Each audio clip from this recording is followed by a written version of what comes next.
Hi, Sally Walker here, your hormone and slow age expert. So let's talk trace elements. So what are they? Are they minerals? Well, they are minerals. All minerals at the end of the day are really elements, okay? So minerals, if you like, are the rocks. And in these rocks, there will be lots of elements. And we talked about the elements which we call actually minerals, which were the calcium, the magnesiums, the sodiums, the natriums, and those which we need in great amounts. But we also need some other very essential minerals, which we actually do call trace elements or micro minerals.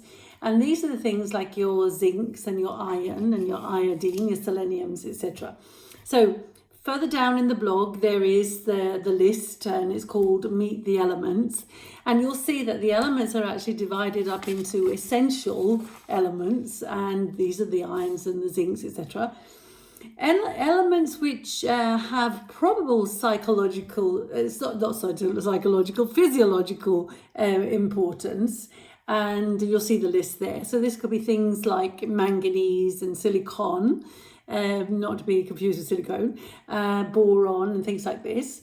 And then there are elements which are potentially toxic, and you'll see the list there. Will include things like lead, and it will also include mercury, even though we're still putting in the fillings, not quite so good, is it? And things like cadmium and things like aluminium and other more toxic elements which we can ingest in our foods and even in supplements for that matter, and in different ways they can be affecting the body, and they can have negative toxic effects basically.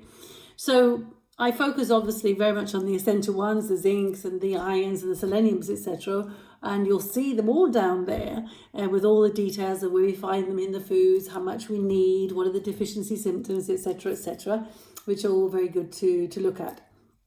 So these trace elements, we don't have a lot of them in our body. About 0.01% of body weight is composed of these trace elements, okay? Which is not much, is it? Right.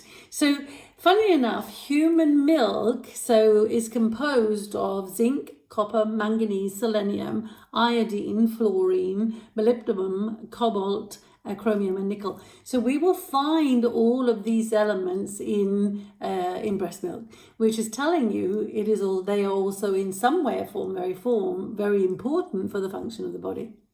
Interesting, hey?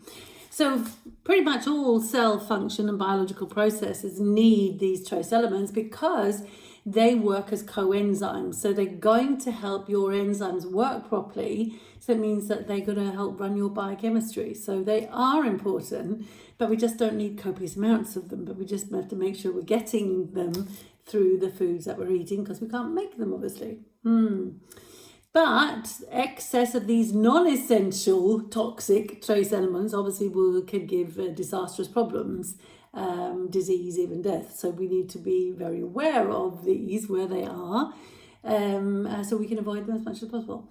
So have a little look further down and you'll see all the essentials and get to know all about them. And there will be other details about the non-essentials, etc. as well. So happy hormones, happy life.